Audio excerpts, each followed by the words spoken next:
that is given, we know that F is NP over 60. So therefore, the number of pole pairs is 60 times 50 divided by 300. That gives us 10 pole pairs. All right, we're doing example 7 of exercise 8.1.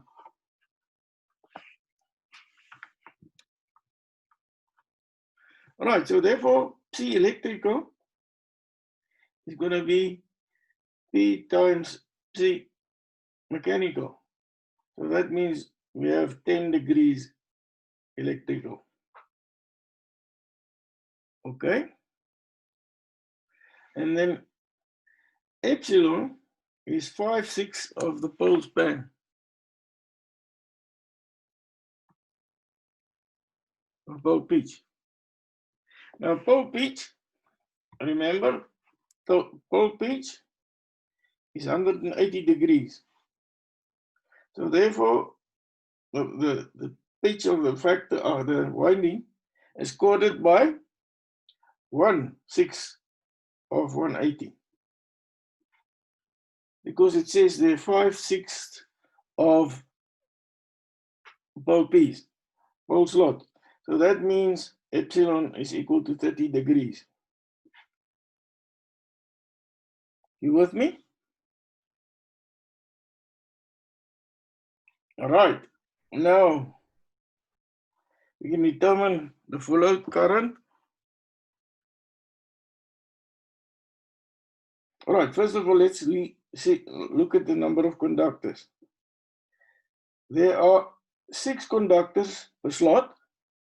So therefore, conductors will be 6 times 360.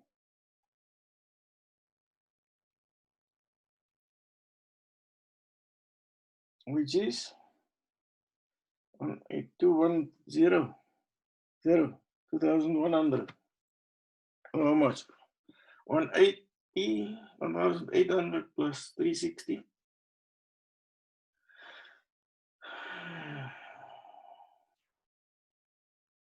1160. Yeah. Conductors, né? And then remember, we are always working per phase. So therefore, it will be 1160 divided by 3. That is 720. So now E is 2,22 KD, KP, Phi, F, and Z. Now it's 2,22 because we are working with conductors. If we were working with turns, it would have been 4.44. But now we're working with the total conductors. So the phase voltage of 11 kV is 6,350. And that is equal to 2,22. Now we have to calculate KD and KP. So KD is equal to the sine G dash C over 2 G dash sine C over 2. Now G dash is the number of slots per pole per phase. So let's say G dash is equal to S over 2P M. So that is 360 divided by 20 divided by 3. That is what? 6.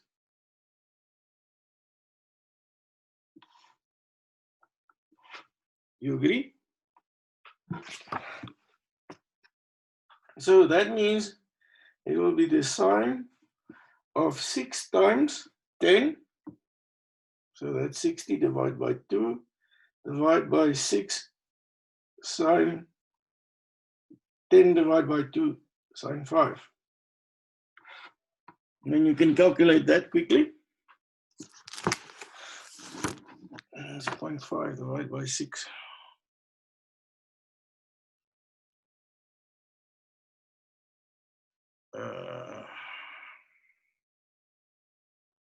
No. 0.5.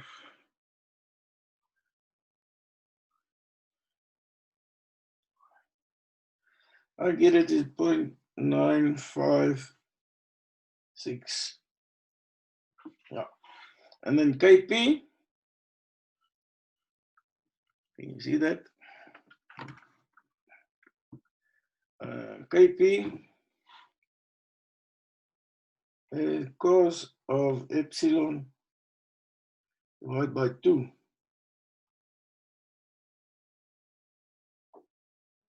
Yeah, just cos epsilon. Eh?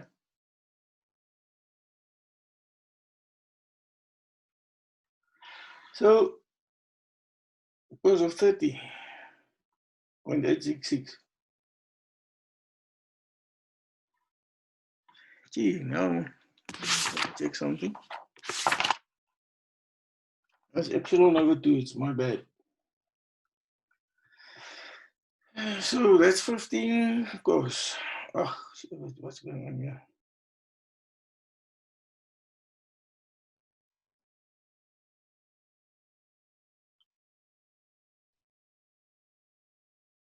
Nine six six. Okay, so now we can determine the flux. So that is times 0.956 times 0.966 times 50 times 720. Okay, let's see.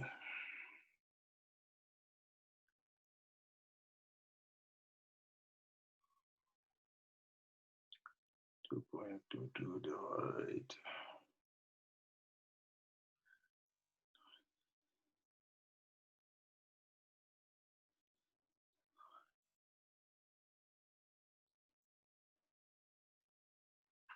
Uh, 86,05.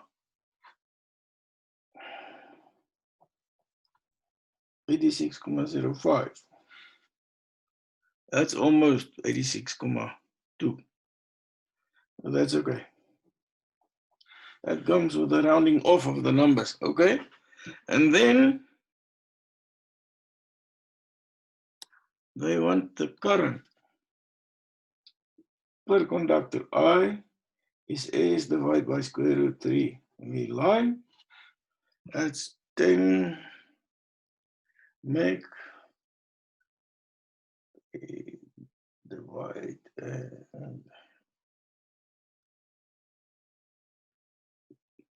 is 525 amps.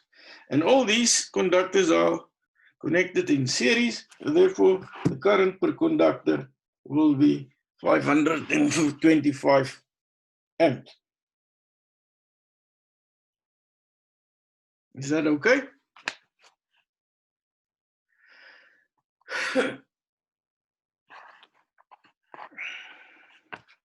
Guys, answer me yes or no. Do you understand or don't you understand?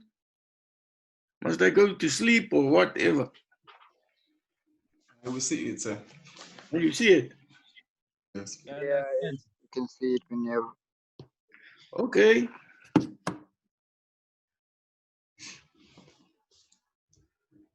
Let's see the number 10.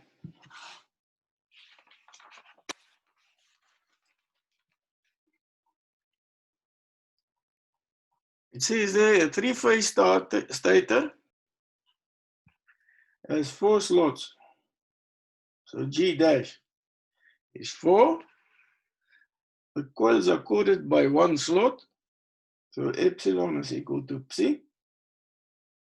Calculate the fundamental pitch factor. Cannot see there. Pardon? Cannot see.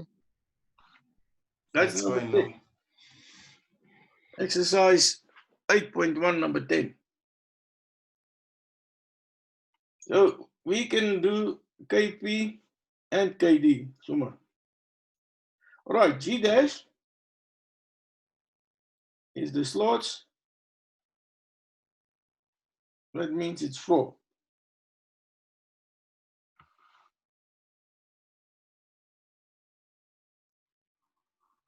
Now G is just not just G, it's S over 2P.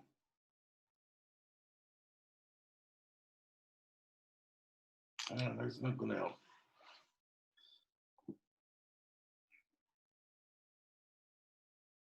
Okay, now it's got 8 poles.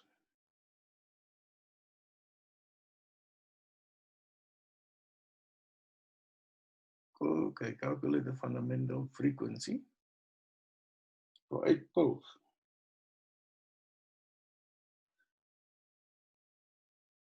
So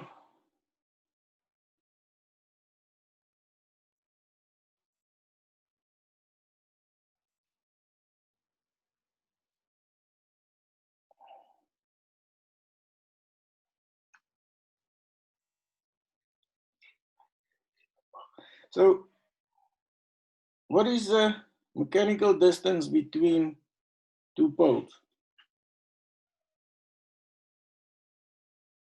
That means that is 22.5 degrees.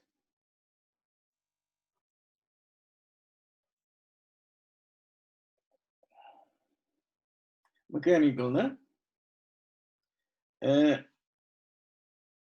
And P is P times mechanical degrees. So that means how many? We've got 8 poles.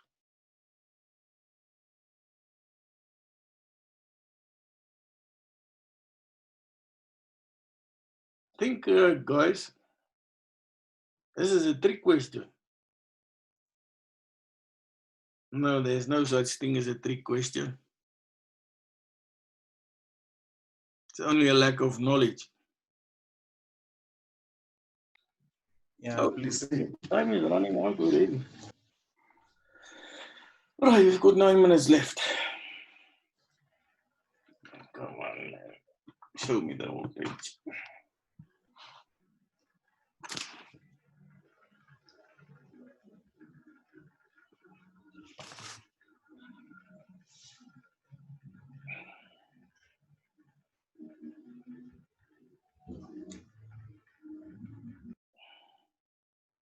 Right, so first of all, we want to know what is the number of slots per pole. And how do we get that? We just take that m away from there and multiply it by 4. So that means it's 4 times 3. So that means there are 12 slots per pole. And therefore, psi, electrical, is going to be 180 divided by 12. Gives me 15 degrees. Okay.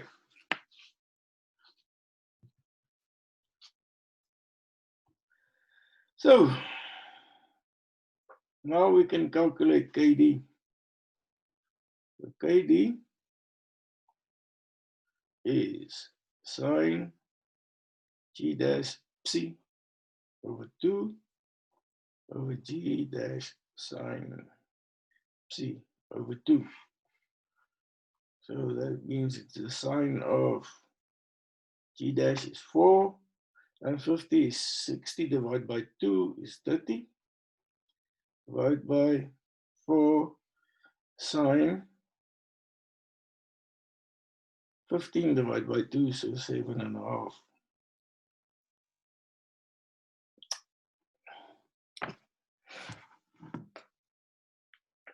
So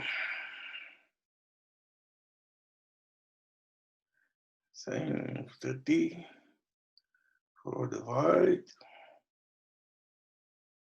just 7.5, man.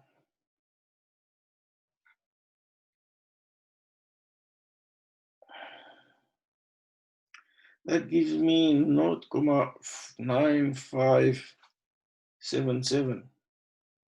And Kp is going to be cos of epsilon over 2, and epsilon is equal to psi. So therefore, it will be the cos of 7.5 degrees. 7.5. So 7.5. Yeah, is it there? Yeah. 15 degrees. 7.5, yeah. Then it will be 0.991.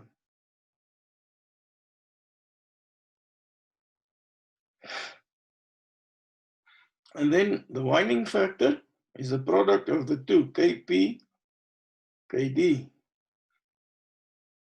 That gives us 0.9495. Right.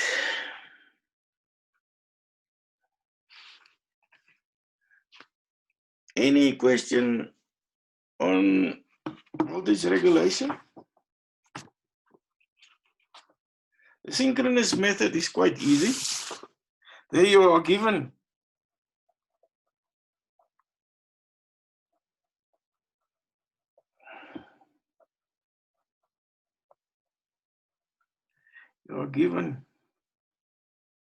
ZS, Vs, and then you can calculate your voltage regulation. But the Rotherham method, you need to draw two graphs. The one is the induced EMF against the field current, and the other graph is the short circuit current against the field current. Now there you begin by saying E Rotherham is equal to V plus IA RA cos phi. Then you go to E Rotherham, let's say it's there, E Rotherham, and you look up what is the excitation necessary to get that. Okay? Let's say that is, all right, that will be your, let's call it E Rotherham, yeah, okay. Kom ons maak I Rotherham. Plus, then normally you are given the excitation that gives you full load current.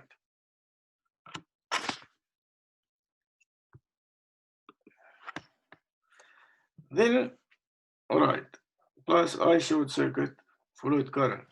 Now, your resultant EMF or MMF is I rated voltage on no load at an angle of 0 plus I short circuit angle 90 plus or minus phi. Once you've got that, you go back here and then you determine E res or resultant MMF. And then you can say your voltage regulation is equal to E res minus V divided by V.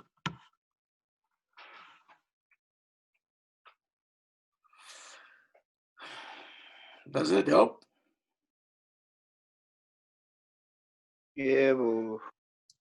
Right, and then we go to the power and the developed power and the output power. So, like I said, for an alternator, there's V, and normally there is E. Now, if we divide each one by Z, that angle is delta, that is E over Z, and that is V over Z. Both of them are divided by an angle beta, and that is also delta. Now, remember this thing, you always rotate anti-clockwise. Now, let's say we want to know what is the developed power. Now, the developed power is inside the machine. That has got to do with E. So therefore, we look at E, and then we start rotating. First thing that comes by is E over Z cos beta. And then V over Z, that's minus, sorry, cos, no, that is beta plus that delta.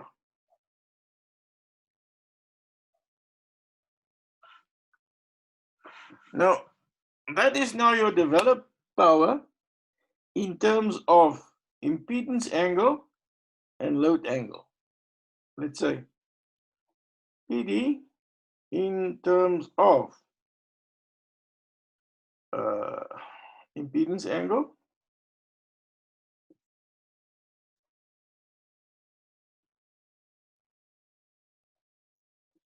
which is beta, and load angle which is delta. Or we can say that P developed is E times IA times the angle between E and IA. Now IA is the sum of these two. So normally it would look like that. There's E and there's IA. So that is delta and that is phi. All right, so those are the two ways that I can ask you to determine the developed power. Right, then we look at the output power. Now the output is always got to do with V.